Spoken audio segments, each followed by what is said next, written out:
신약성경 약 115페이지 정도에 있는 누가복음 12장 35절에서 48절의 말씀,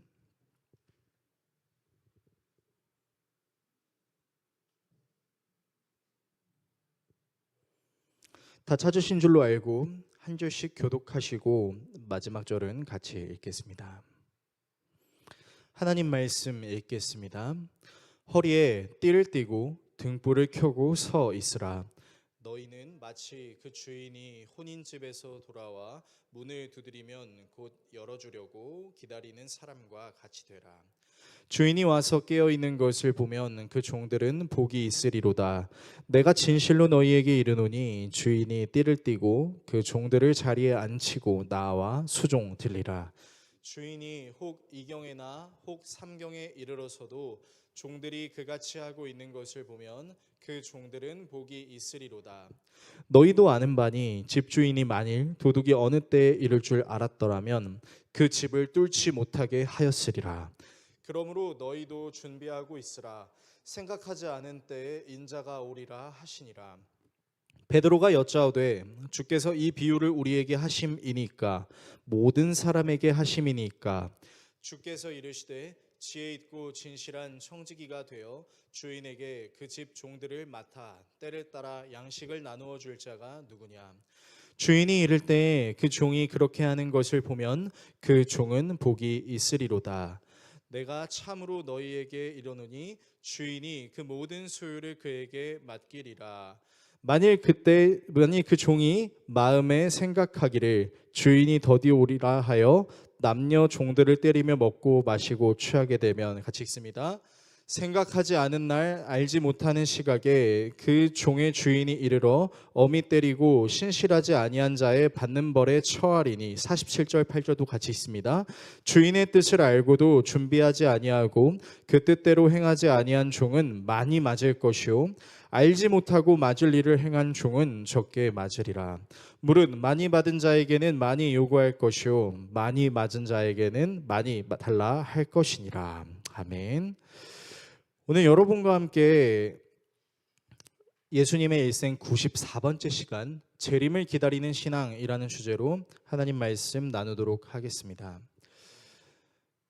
모든 그리스도인들은 종말론적 사상을 갖고 있습니다. 종말이라 하면 쉽게 말하면 이제 세상의 끝이라고 할 수 있겠죠. 그 종말론적 사상은 하늘로 올라가신 예수님이 다시 이 땅에 재림하신다라는 신앙입니다.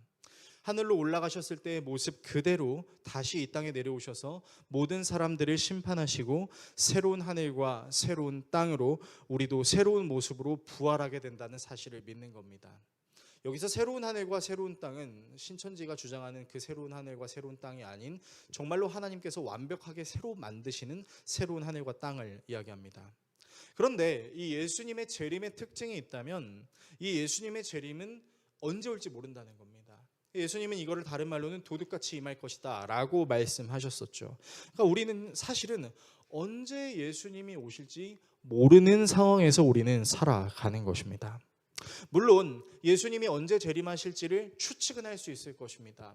여러 복음서들이나 여러 예언서들을 통해서 주님이 다시 재림하실 그때 세상에 이런 일이 있을 것이다, 저런 일이 있을 것이다 라는 것 말이죠. 그런데 여러분, 재밌게도 뭐 지진이 일어나거나 악한 사람들이 일어나거나 이런 거는 사실은 예수님이 살아생전에 사역하셨던 초대교회 시대 때도 있었습니다. 그리고 앞으로도 계속 있을 거예요.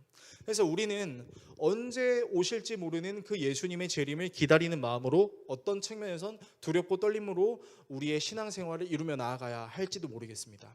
그래서 그리스도인들에게 중요한 신앙의 관점 중 하나는 예수님의 재림을 기다리는 신앙이라고 할 수 있겠습니다.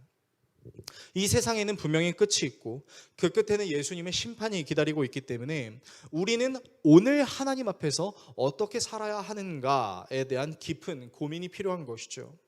우리의 신앙은 멋대로 마음대로 내가 하고 싶은 대로 살다가 죽기 직전에 예수님을 믿으면 그때 예수님이 우리를 구원해 주셔서 우리를 천국으로 인도하신다는 일종의 보험 차원으로 믿는 것도 아니고, 내 멋대로 일평생을 살다가 죽기 전에 예수님을 믿으면 되니까 지금은 내가 하고 싶은 대로 살자라는 것을 정당화할 수 있는 신앙도 아니기 때문이죠. 오늘 본문은 바로 이런 재림을 기다리는 신앙에 대해 이야기하고 있습니다. 본문의 내용을 잠시 요약해드리면 예수님은 제자들에게 허리에 띠를 두르고 등불을 켜두고 있으라 라고 이야기하시는데요. 허리에 띠를 두른다라는 것은 유대적 표현으로 일할 태도, 준비가 되어 있다라는 것을 의미합니다. 작업복이 필요한 일이라면 작업복을 입은 상태를 의미하겠죠.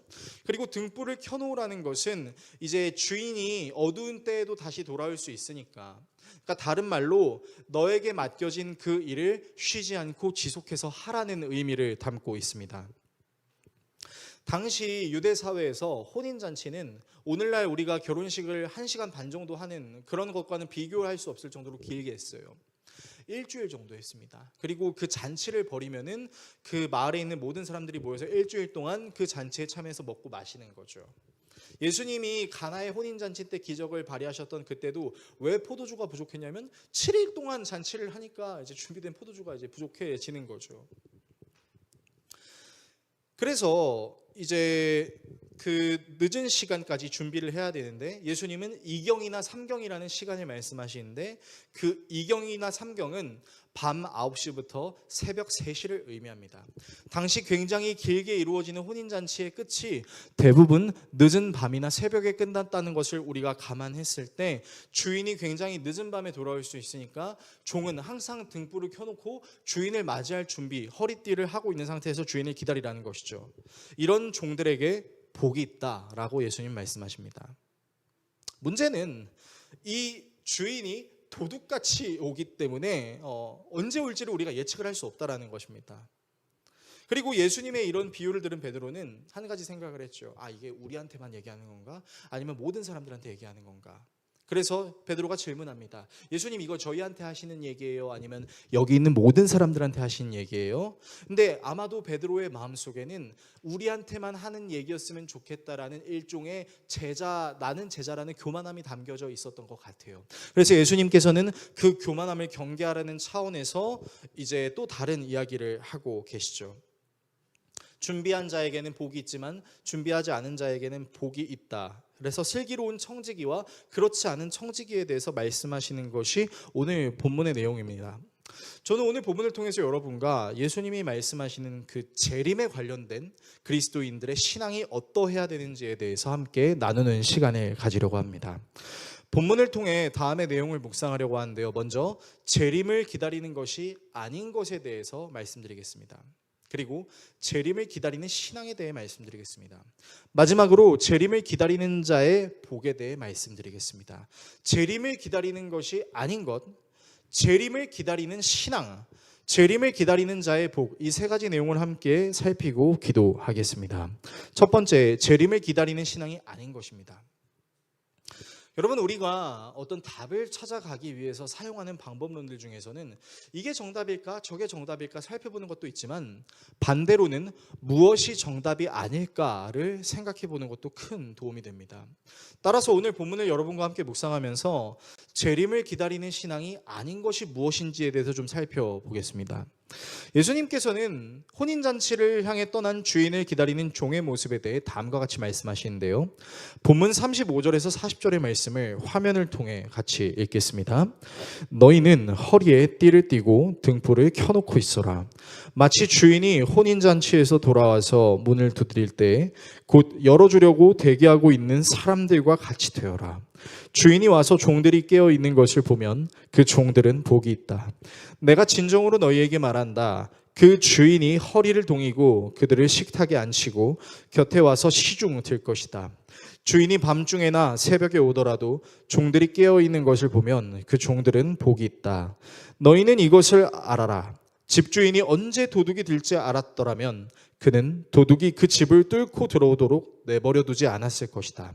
그러므로 너희도 준비하고 있어라. 생각하지도 않은 때에 인자가 올 것이기 때문이다. 자, 말씀을 보시면요, 이 주인을 기다리고 있는 종의 모습에 대해서 예수님은 이제 그 재림에 대해서 설명하시는데 그 설교의 서두에 제가 말씀드렸던 것처럼 띠를 두른다라는 것은 일할 준비가 되어 있다라는 뜻이고 그때 당시 혼인잔치는 약 일주일간 진행이 되었었습니다. 심지어 그 혼인잔치의 끝은 굉장히 늦은 밤에 끝이 났기 때문에 혼인잔치에 참석한 주인이 언제 돌아올지는 사실 종들이 예측을 할 수가 없었어요. 뭐 혼인잔치에 가서 1일차에 돌아올 수도 있고 2일차나 3일차에 돌아올 수도 있고 그 끝에 돌아올 수도 있잖아요. 그러니까 도둑이 언제 집을 침입할지 우리가 알 수 없는 것처럼 집을 나간 주인이 언제 들어올지를 알 수 없는 것이죠. 자, 여기서 여러분 종의 모습을 좀 자세히 우리가 살펴봤으면 좋겠습니다. 종은 주인이 언제 올지는 알 수 없지만 항상 주인이 언제든지 올 수 있다라는 생각을 가지고 자신에게 맡겨져 있는 임무에 충실합니다. 그러니까 종은 주인이 언제 올지를 예측해서 그 예측 가능한 범주에 자기 멋대로 있는 것이 아니라 언제 올지를 알 수 없기 때문에 항상 내가 해야 되는 역할을 하고 있다는 겁니다.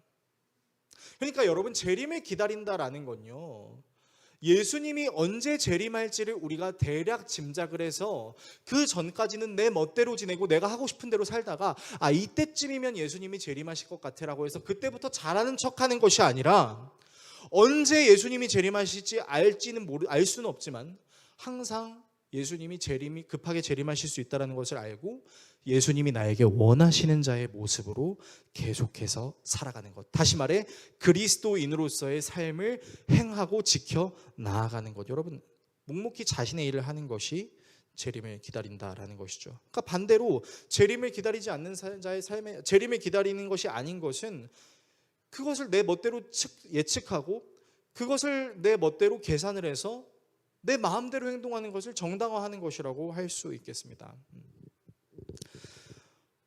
여러분 1999년 그러니까 이제 밀레니엄이 다가오기 전에 많은 사람들이 2000년이 되면 세상에 종말이 다가올 것이다 라고 막 얘기했었던 그 시절이 있었어요.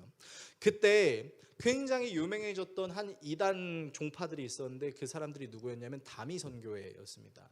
이장림 목사라는 사람이 이제 교주로 있었던 그 다미선교회가 항상 주장하던 게 있었어요. 뭐냐면 휴거하라, 휴거를 준비하라 했어요. 이제 2000년이 되고 정해진 시간이 되면은 다 하늘로 올라간다는 거예요. 근데 여기서 이장림 목사가 주장했던 이상한 내용이 있었습니다. 그게 뭐냐면 이제 너희들은 곧 하늘로 부름을 받는 휴거 상태에 진입하게 될 것이니까 그때가 되면 너희들이 가지고 있는 사유재산은 아무런 쓸모가 없다. 그렇게 가르치는 거예요. 여러분 그래서 그 이장림 목사가 운영하는 다미선교회에 빠졌던 사람들의 특징이 뭔지 아십니까? 잘 다니고 있었던 회사를 퇴사합니다. 그리고 남아있는 시간 자기들이 하고 싶었던 거 먹고 싶었던 거 다 해요. 그리고 나머지 돈을 교회에다가 다 헌금을 하고 그 휴거할 날만을 기다리고 그 휴거할 날을 위해서만 살아가고 있는 겁니다. 근데 여러분 다미선교회만 이렇게 행동하지 않았습니다. 만민중앙교회 이재롱 목사라는 이단도 역시 마찬가지죠. 곧 주님의 재림이 종말이 다가올 날이 멀지 않았으니 너희들이 갖고 있는 것은 아무 소용이 없다. 그러면서 자꾸만 주창하는 것이 무엇이었냐면 너희들이 가지고 있는 그 사유재산을 교회에 헌금하라는 것이었습니다. 여러분 근데 생각해 보십시오. 이게 재림을 기다린 자의 모습이라면 너무 허랑방탕한 삶 아닙니까? 예수님이 곧 오실 날이 멀지 않았으니까 그때까지 너희들이 그동안 하지 못했던 즐거움들을 다 누리고 할 수 있는 거 다 하고 더 이상 할 수 있는 게 없으면 나머지 돈은 교회에 헌금하고 탱자탱자 놀아라. 그때만을 기다려라. 여러분 이게 재림을 기다리는 자의 삶이라고요? 이건 재림을 기다리는 자의 삶이 아니죠. 스피노자가 얘기했는지 마틴 루터가 이야기했는지 정확한 출처는 없지만 어떤 사람이 이런 얘기를 한 적이 있었습니다. 만일 내일 지구에 종말이 임할지라도 나는 오늘 사과나무 한 그루를 심겠다라는 일종의 명언이죠. 여러분 그 명언이 무슨 뜻을 갖고 있을까요? 죽을 때가 다가오더라도 나는 나에게 맡겨져 있는 일을 하는 것이 맞다라고 생각하는 것이죠. 그러니까 우리는 좀 생각을 달리할 필요가 있다는 겁니다. 재림을 준비하는 것이 정말로 이렇게 다미선교회처럼 만민중앙교회가 저질렀던 그 죄악처럼 준비하는 것이 정말로 맞는가라는 생각을 할 필요가 있는 거죠. 여러분 가끔 우리는 그런 생각을 할 수 있을 때가 있어요. 여러분 그런 생각 해보신 적 없으십니까? 혹시 왜 예수님은 재림의 때를 도둑같이 온다라고 말씀하셨을까라는 고민 말입니다. J 성향을 가지고 계신 분들이거나 S 성향을 갖고 계신 분들은 이렇게 생각할지도 모르겠어요. 아니 몇 날 몇 시에 오신다고 말씀하시면 제가 진짜 잘 준비할 수 있지 않을까요? 라고 이제 말하는 거죠. 물론 그럴 수도 있을 것 같아요. 뭐 우리가 중간고사나 기말고사를 학생들이 지금도 이제 최근에 이제 학생들이 중간고사를 치렀지만 그 준비하는 시간이 있잖아요. 이날 시험 볼 거야라고 하면 준비를 열심히 하는 것처럼 종말론적 사상도 어떻게 보면 그렇게 적용을 할 수 있겠죠. 예수님이 만일 뭐 12월 31일에 재림하신다라고 한다면 우리가 그때 재림을 잘 준비하면 더 좋은 거 아니에요? 라고 생각할 수도 있겠어요. 자, 그런데 말입니다. 정말로 예수님께서 얘들아 내가 이날 몇 월 며칠 몇 시에 어디에서 재림할 거야 라고 얘기하면 우리가 재림을 효과적으로 준비할 수 있을까요? 물론 정말 효과적으로 준비하는 사람이 없진 않을 것입니다. 그런데요, 저는 그렇게 준비하지 않을 사람이 훨씬 더 많을 것이라고 생각합니다. 왜냐면요, 우리 마음속에 예를 들어서 어떤 약속된 날이 있습니다. 그러면 그 약속된 날을 성실하게 준비하기도 하지만 우리는 그 성실하게 준비하는 과정 속에 우리의 계획을 세워놓고 그 계획 속에 우리의 나태함을 정당화하는 습관을 갖고 있습니다. 우리 은찬이가 최근에 이제 중간고사를 봤을 거예요. 저는 은찬이가 공부를 열심히 하는 아이라고 믿습니다. 근데 제가 은찬이한테 질문 하나 하고 싶은 게 있어요. 은찬아, 너는 중간고사가 다가오기 전 2달 전부터 이미 중간고사를 대비하며 하루하루를 열심히 공부했니? 솔직하게 얘기해줘서 고마워. 근데 여러분 이게 보통 사람들의 심리입니다. 왜냐면요, 일단 사람들은 그 위기의식이 확실히 가동이 되지 않는 상태에서는 나도 모르게 나 자신에게 관대해지는 습관들을 갖고 있습니다. 그렇지 않습니까? 여러분들이 직장에서 진급시험을 앞두고 있을 때도요, 여러분들이 그 진급시험을 예를 들어서 100페이지 책자를 공부하라고 회사에서 줬다고 한번 가정해 보겠습니다. 그리고 그 100페이지를 읽는데 이틀밖에 안 걸린다고 생각해 보겠습니다. 그러면 여러분들은 이틀밖에 안 걸리는 그 일을 위해서 2달 준비하시겠습니까? 아니요. 여러분을 너무 스스로 믿지 말라고 제가 말씀드리고 싶은 이유가 뭐냐면요, 모든 사람들은 기한이 정해져 있다고 했을 때 그 기한을 내 식대로 해석하고 내 식대로 적용해서 나 스스로에게 나태함을 허용하는 것을 정당화시키는 습관이 있기 때문입니다. 그 습관을 예수님께서 아주 정확하게 꼬집으세요. 본문 45절에서 47절의 말씀에 이렇게 나와 있는데 제가 읽어드리면요, 화면에 보시면 됩니다. 그러나 그 종이 마음속으로 주인이 더디 오리라고 생각하여. 주님은 더디 온다고 말씀하신 적이 없었어요. 주인은 더디 온다고 얘기하지 않았죠. 그냥 나 혼인잔치에 갈게 이러고 그냥 갔어요. 내가 언제 올 거야 라고 말한 적이 없단 말이에요. 근데 자기가 짐작하는 거예요. 어떻게 해요? 그냥 뭐 좀 더디 오겠지. 그래서 어떻게 합니까? 남녀 종들을 때리고 먹고 마시고 취하여 있으면. 왜 이럴 수 있을까요? 아직은 주인이 올 때가 아니라고 생각하니까요. 그러다가 그가 알지 못하는 시각에 그 주인이 와서 그 종을 몹시 때리고 신실하지 않은 자들이 받을 벌을 내릴 것이다. 그래서 예수님이 말씀하시죠. 주인의 뜻을 알고도 준비하지도 않고 그 뜻대로 행하지 않은 종. 여러분 이게 무슨 말씀이냐면요, 주인은 종에게 짐작해 네가 하고 싶은 대로 해서 이때는 쉬었다가 내가 올 때쯤 되면 그때 준비해라고 말한 적이 없다고요. 주인은 애초에 뭐라고 말하고 나갔어요? 나는 혼인잔치에 갈 거야. 넌 내가 올 그때를 준비해. 그렇게 말씀하셨다고요. 근데 그것을 우리가 왜곡되게 해석하는 거죠. 주인이 더디 올 것이라고. 그래서 주인의 뜻을 사실 주인의 뜻은 계속해서 나를 기다리라는 것이었는데 그거를 알고 있음에도 불구하고 그거를 왜곡해서 해석하고 내 멋대로 적용하고 싶은 그런 생각이 우리에게 있을 수 있다는 것이죠.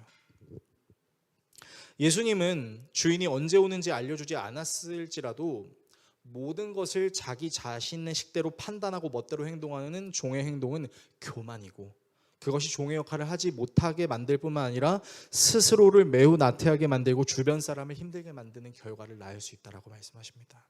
정리하면요, 재림을 기다리는 신앙이 아닌 것은 마땅히 그리스도인으로서 해야 할 일을 명심하지 못하고 모든 것을 자기 뜻대로 자기 멋대로 판단하는 것이 재림을 준비하는 것이 아닌 것임을 성경이 말하고 있다는 것입니다. 두 번째, 재림을 기다리는 신앙입니다. 자, 그렇다면 예수님이 말씀하시는 이 재림을 기다리는 신앙이라는 게 무엇일까요? 첫 번째 대지에서 살펴봤던 것처럼 재림을 기다리는 신앙은 종이 허리에 띠를 두르고 등불을 켜놓고 언제 올지 예측할 수 없는 주인을 계속해서 기다리는 것입니다.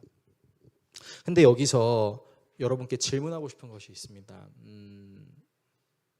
여러분, 확실한 결과가 언제 올지 모르는 상태에서 늘 한결같이 그 결과를 기다리는 거 쉬울까요? 어려울까요? 아니요. 다른 말로 질문해 보겠습니다.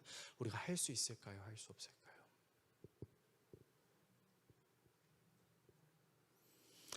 아무리 인내를 잘하고 기다리는 걸 잘하시는 분들이 계신다 할지라도 예상할 수 없는 상황을 기다린다는 건 여러분 결코 쉬운 게 아닙니다. 그리고 그것을 기다림에 있어서 늘 한결같은 모습으로 기다리는 것도 여러분 쉬운 게 아닙니다. 여기 벽에 있는데 여러분 혹시 이 벽에다가 등을 붙이고 아무것도 안 하고 가만히 있는 걸 혹시 해보신 적이 있으세요? 운동을 하시거나 좀 스트레칭에 관심이 있으신 분들은 이걸 해보셨을 텐데 여러분 벽에다 등 붙이고 그냥 가만히 있는 거 되게 쉬워 보이시죠? 이거 진짜 어렵습니다. 여러분들이 꼭 오늘 예배 마치고 집에 가서 한번 해보세요. 벽에다가 등이랑 다리를 붙이고 아무것도 안 하고 5분만 있어 보세요. 여러분 땀이 비 오듯이 여러분들 바닥으로 떨어질 겁니다.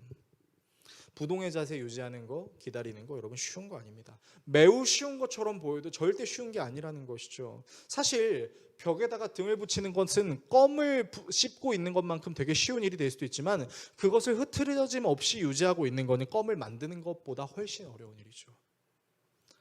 그래서 예수님께서 주인이 언제 올지는 도둑이 임하는 것처럼 모르니까 어쩔 수 없어. 근데 기다려야 돼 라고 말씀하신다면 여러분 사실 그거는 어떻게 보면 우리한테 불가능을 요구하는 것처럼 느껴질 수도 있다는 것이죠.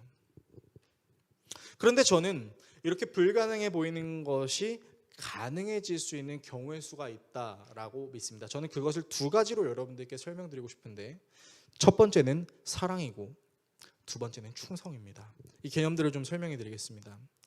여러분 먼저 사랑의 힘이 되게 위대한 이유는요, 아무리 힘들고 어려운 상황이 있다 하더라도 내가 사랑하는 그 사람에 대한 확신을 잃어버리지 않을 수 있다라는 것입니다. 여러분 이게 사랑이 위대한 이유예요. 인생을 좀 지긋이 사시고 좀 힘든 상황들을 보내시는 분들은 이렇게 생각하거나 사람들에게 말하는 경우가 있습니다. 사랑이 밥 먹여줍니까? 라고 그렇게 얘기하는 경우가 있어요. 좀 인생을 지긋이 살거나 좀 진짜 힘든 사람들은 막 그렇게 얘기할 수도 있어요. 물론 사랑이라는 것 자체가 밥을 뚝딱하고 지어주는 것은 아닙니다. 사랑해라고 말하면 갑자기 밥이 생기는 건 아니에요. 그런데요, 사랑은 밥을 만들 수 있는 원동력으로 적용될 수 있습니다. 그리고 그 사랑은 밥을 만드는 원동력에서 끝나는 것이 아니라 밥 이상의 숭고한 개념으로 우리에게 적용이 될 수 있어요. 여러분 사랑이 우리에게 위대한 이유는요, 그 사랑하는 대상을 절대 포기하지 않으려는 마음이 생기기 때문입니다. 그리고 절대 포기하지 않는 그 마음을 갖고 있는 사람은요, 힘들고 어려워서 흔들릴지언정 그것이 끊어지지는 않는다라는 것이죠.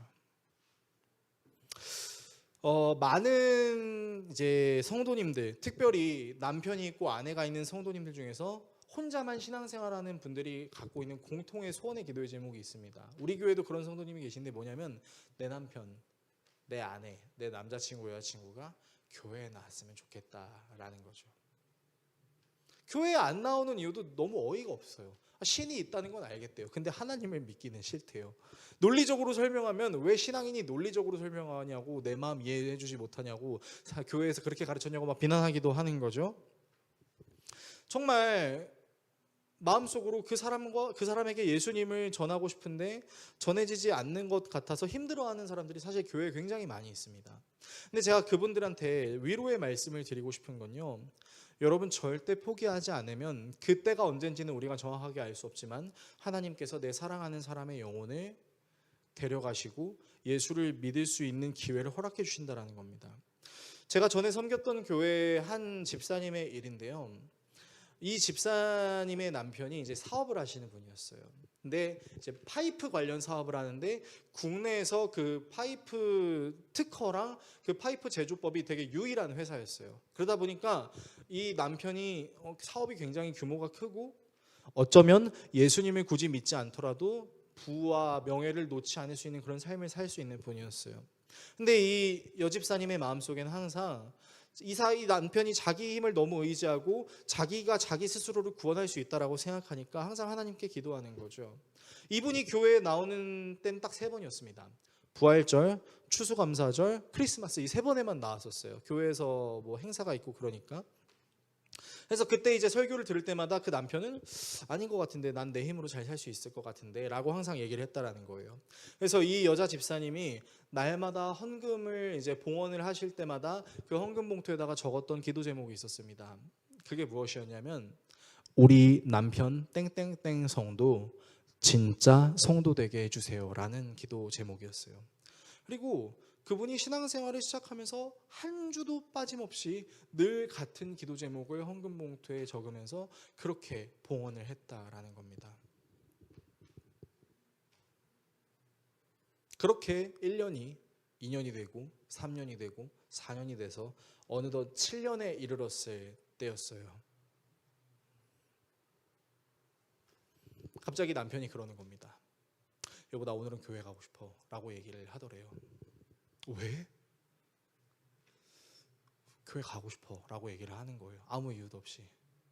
그러더니 그분이 남편과 함께 교회에 가서 예배를 하는데, 그때 예배를 진행하던 사회자가 우리 손을 들고 찬양합시다 라고 이렇게 얘기하는 거예요. 사실 손을 들고 찬양하는 거 되게 힘든데 계속 들고 있으면 아프고. 그런데 그 남편이 갑자기 손을 이렇게 들었다라는 거죠. 보통 우리는 팔 아프니까 손 어떻게 들어요? 이렇게 든단 말이에요. 막 선수하는 느낌으로 되는데 그 남편은 확 드는 거예요. 그러더니 예배를 마치고 나서 아내 집사님한테 이렇게 얘기를 했다는 겁니다. 하나님이 계신 것 같아 라고 얘기를 했다라는 거예요. 물론 그 남편이 180도 정말 기적적으로 완전히 변하진 않았습니다. 그 남편이 워낙 술을 좋아해서 교회도 다니고 술도 잘 먹고 교회 사람들, 그 사업해서 만나는 거래처 사람들에게 술자리에서 복음을 전하는 그런 괴짜 성도가 되는데, 이제는 그 모든 것을 다 끊고 제주에 있는 한 개척교회에 그 가정이 들어가서 그 교회를 위해서 섬기는 가정이 되고, 그 사업하시고 큰 사업을 하시는 그 훌륭한 그 남편 성도님은 교회에서 집사 직분을 받고 계속해서 교회를 섬기고 있다는 것이죠. 그 여집사님이 저에게 해주셨던 얘기가 있었어요. 어떤 얘기였냐면, 사랑이라는 것은 성경에 나와 있는 대로 절대 포기하지 않는 게 맞는 것 같아요 라고 얘기를 하더군요. 여러분, 종이 주인을 사랑하면요, 종은 주인이 자신의 명령을 자신에게 명령한 것을 지키기 위해서요, 그 주인을 사랑하는 마음으로 그 주인이 원하는 것을 해결해 주기 위해 끝까지 포기하지 않고 기다린다는 것이죠. 두 번째로, 한결같은 모습으로 기다리는 것을 가능하게 만드는 것은 바로 충성입니다. 여러분, 충성은요, 다른 말로는 자각이라고도 말할 수 있을 텐데, 이 자각이라는 것은 내 위치가 어디에 있는지를 확실하게 아는 것입니다. 쉽게 말해서 선을 넘지 않는 거예요. 이 말은요, 단순히 예의 있게 행동해라라는 그것이 아니라 나에게 맡겨진 일에 대해서 내 스스로 판단하려고 하지 않고 내게 그 일을 시킨 주인의 마음에만 충성을 한다는 겁니다.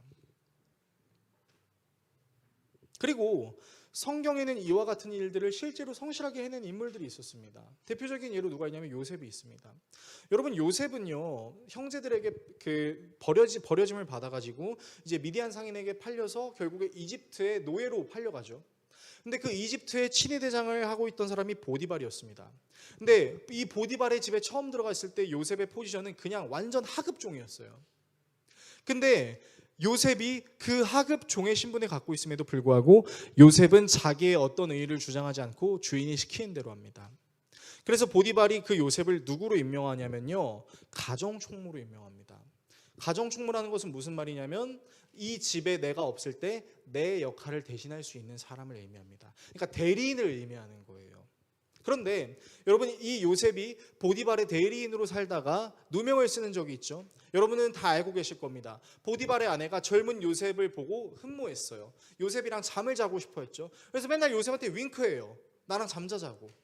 근데 계속해서 요셉이 그걸 피하고 어느 날 그 보디발의 아내가 요셉을 잡으니까 요셉이 뿌리치죠. 그때 요셉의 옷도 같이 뿌리쳐집니다. 그리고 요셉은 도망가고 보디발의 아내는 그거를 증거로 삼아서 남편한테 얘기하잖아요. 요셉이 나를 겁탈하려고 했어요 라고 얘기할 때 여러분 생각해 보세요. 정말로 요셉이 겁탈하려고 했으면 보디발이 요셉을 감옥에 가두는 엔딩으로 끝났을까요? 아니죠. 쳐 죽여야죠. 감히 이집트 대국의 친위 대장의 아내를 겁탈하려고 해? 이건 죽은 목숨인 거예요. 근데 여러분, 왜 보디발이 요셉을 죽이지 않고 그냥 감옥에 가뒀을까요? 두 가지를 알고 있었기 때문이죠. 하나는 어쨌든 내 아내를 겁탈하려고 했다라는 것에 대한 대가는 치르게 해야 돼요. 근데 또 하나를 알고 있었죠. 뭐요? 요셉이 그럴 사람이 아니라는 걸 알고 있었죠. 요셉은 충성하는 사람이니까. 요셉은 자기 자리에 자신의 위치를 알고 있는 사람이니까. 자기 자신이 할 수 있는 것과 해서는 안 되는 것이 무엇인지를 명확하게 아는 사람이니까. 여러분, 충성이라는 것은요, 내가 섬겨야 할 주인이 있다는 것을 아는 거고, 나는 그 주인의 상명에 하복할 준비가 되어 있다는 것을 아는 것이 충성입니다. 그래서 충성하는 자는요, 내가 하고 싶은 말이 있어도 그 말을 함부로 내뱉지 않습니다. 주인이 생각이 있어서 나에게 그렇게 일을 시킨 것이겠지라고 먼저 생각을 합니다. 아무리 주인이 이상한 명령을 내린다 하더라도 그럼에도 불구하고 이 주인이 어떤 의도가 있어서 나한테 이런 명령을 했을 거야 라고 먼저 반문하지 않고 일단 그 말에 충성합니다.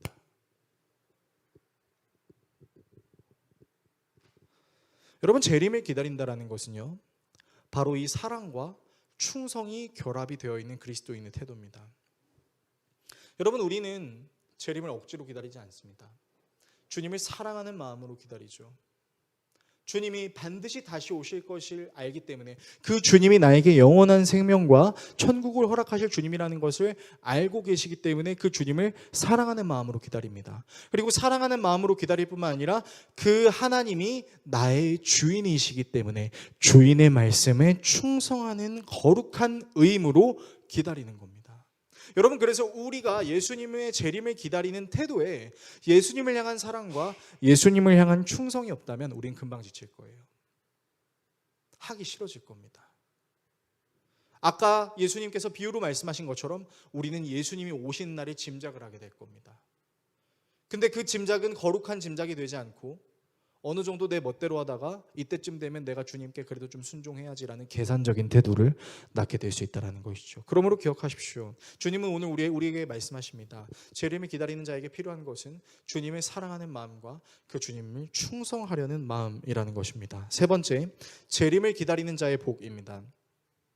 예수님은 허리에 띠를 띠고 등불을 켜놓고 혼인잔치에서 돌아올 주인을 기다리는 종에게 복이 있다라고 말씀하세요. 오늘 말씀을 자세히 보시면요, 예수님께서 복이 있다, 복이 있다, 복이 있다 여러 번 말씀하십니다. 한 번이 아니고 여러 번 말씀하셨다는 것은 그만큼 확실하다라는 의미겠죠. 그렇다면 그 복이 무엇일까요?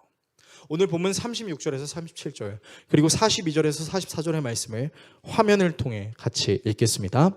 마치 주인이 혼인잔치에서 돌아와서 문을 두드릴 때에 곧 열어주려고 대기하고 있는 사람들과 같이 되어라. 주인이 와서 종들이 깨어있는 것을 보면 그 종들은 복이 있다. 내가 진정으로 너희에게 말한다. 그 주인이 허리를 동이고 그들을 식탁에 앉히고 곁에 와서 시중들 것이다. 주님께서 말씀하셨다. 누가 신실하고 슬기로운 청직이겠느냐. 주인이 그에게 자기 종들을 맡기고 제때에 양식을 내주라고 시키면 그는 어떻게 해야 하겠느냐. 주인이 돌아와서 볼 때에 그 종이 그렇게 하고 있으면 그 종은 복이 있다. 내가 진정으로 너희에게 말한다. 주인은 자기의 모든 재산을 그에게 맡길 것이다. 자, 예수님께서 재림을 기다리는 자에게 주시는 두 가지 복을 말씀하십니다. 저는 개인적으로 이 본문을 읽으면서 여러분은 어떤 생각이 드셨는지 모르겠지만 저에게는 좀 말로 다 할 수 없는 아주 큰, 형용할 수 없는 그런 감동이 다가왔었는데요. 좀 그 이유를 말씀드리도록 하겠습니다. 예수님이 비유를 통해 제자들에게 말씀하신 두 가지, 흐트러짐이 없이 기다리는 종에게 주인이 주는 복. 첫 번째는요, 주인이 허리띠를 메고 종을 식탁에 앉혀서 그 종에게 시중을 든다는 것입니다. 여러분, 이게 무엇을 의미하는지 아시겠어요? 그러니까 종이 허리띠를 메고 혼인잔치에 간 주인을 기다리고 있잖아요. 그거를 잘 기다린 종에게 주인이 어떻게 하냐면 자기가 종처럼 허리띠를 메고 자기를 기다려준 종을 만찬의 식탁에 앉혀서 의전을 한다는 겁니다. 이건요, 주인이 종을 위한 종이 되겠다는 겁니다. 단순히 포상을 내리는 개념이 아닙니다. 맛있는 거 줄게가 아니에요. 여러분, 말씀을 잘 읽어보면요, 내가 너를 위한 종이 되어줄게라고 예수님께서 말씀하고 계신 것이죠. 마치 삼성의 제3대 회장인 이재용 회장이 자기의 직원들을 위해서 유니폼을 입고 그 종에게 고개를 숙이고 그 종의 명령을 따르고 있는 그런 모습이나 다름없다라는 것이죠.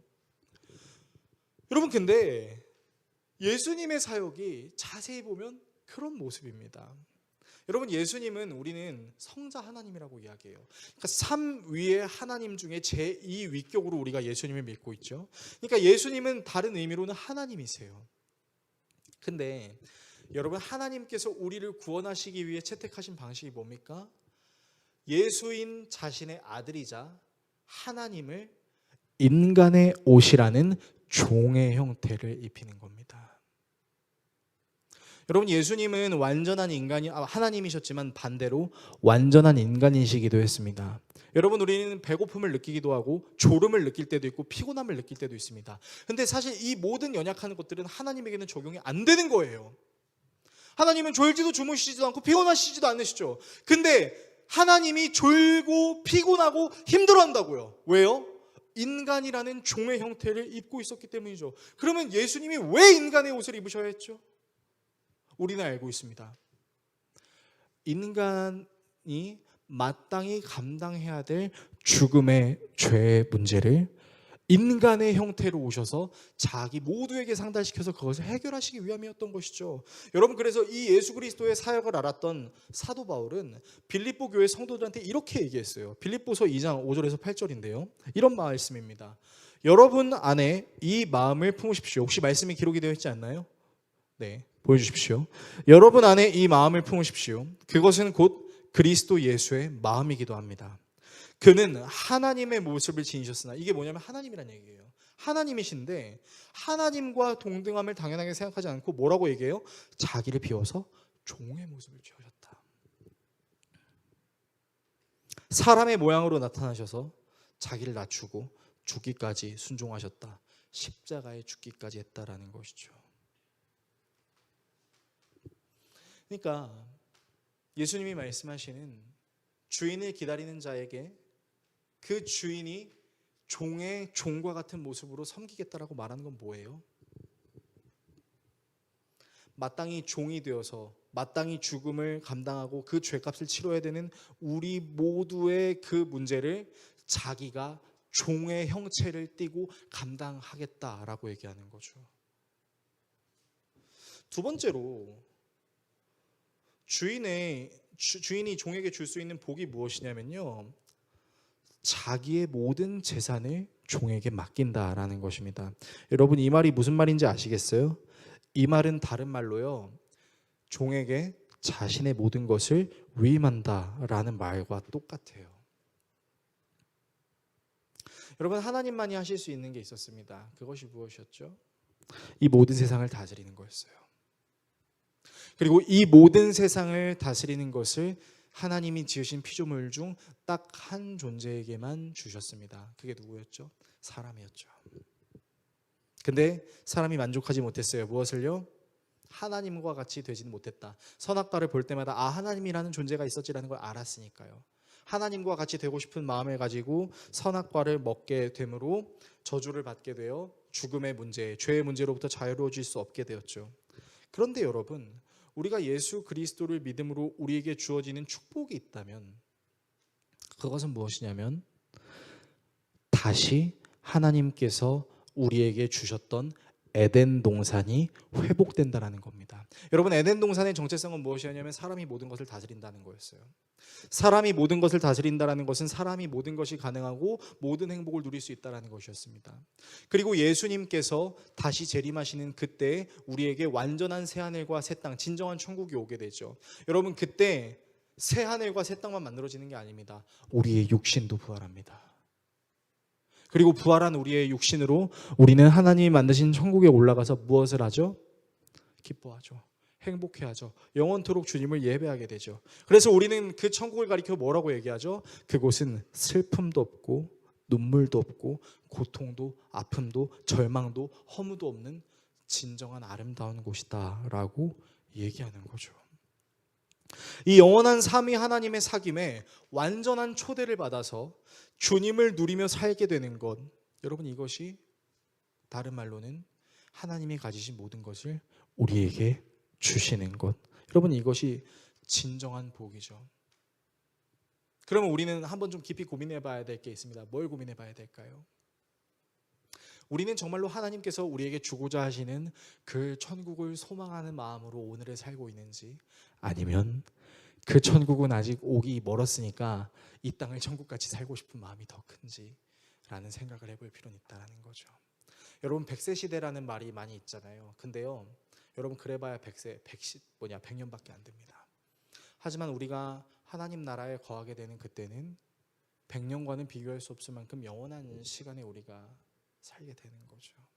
그래서 성경은 우리에게 이 땅에서 사는 삶을 나그네의 삶이라고 하고, 우리가 돌아가야 될 본향이 있는 삶이라고 성경은 우리에게 이야기하고 있는 것이죠.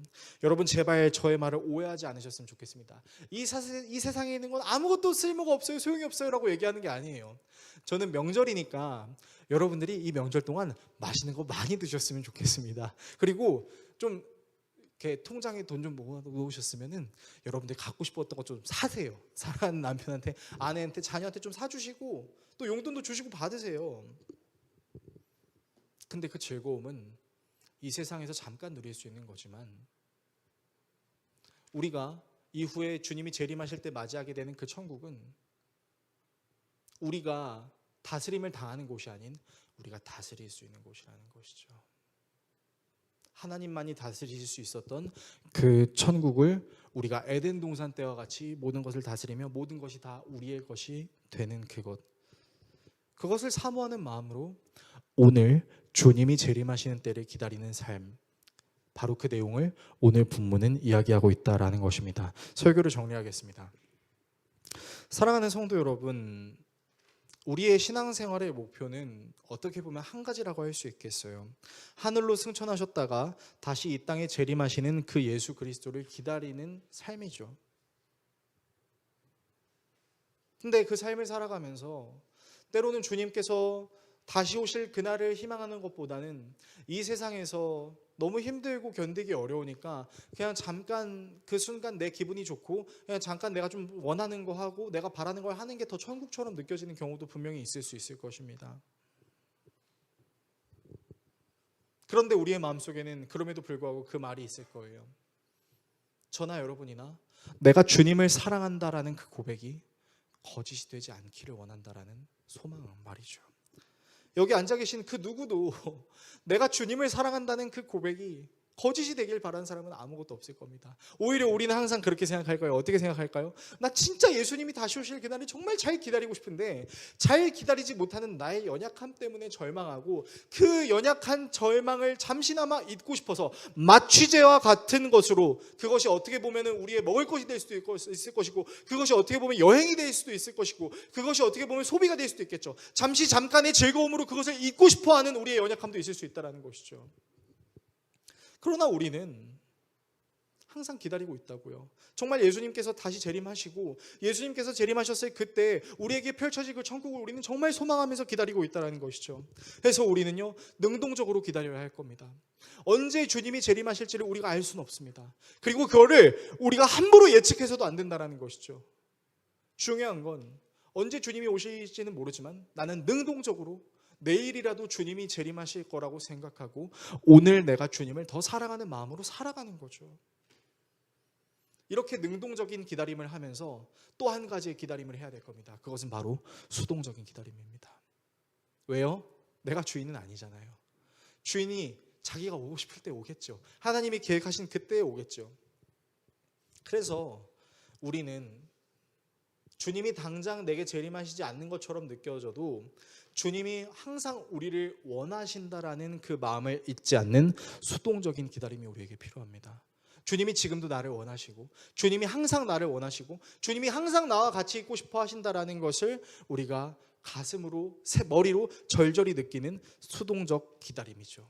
그래서 우리는 능동적 기다림과 수동적 기다림을 잘 해내므로, 그리고 그 가운데 우리 안에 주님을 사랑하는 마음과 주님께 충성하는 마음, 그리고 결국 우리를 주인이신 자신이 종의 모습으로 우리를 대접해 주실 것을 기대하고 우리에게 모든 것을 주실 것을 기대하는 마음으로 우리가 기다리게 될 때, 우리는 결국 예수님이 재림하시는 그때 주님께 이런 말씀을 들을 수 있을 것입니다.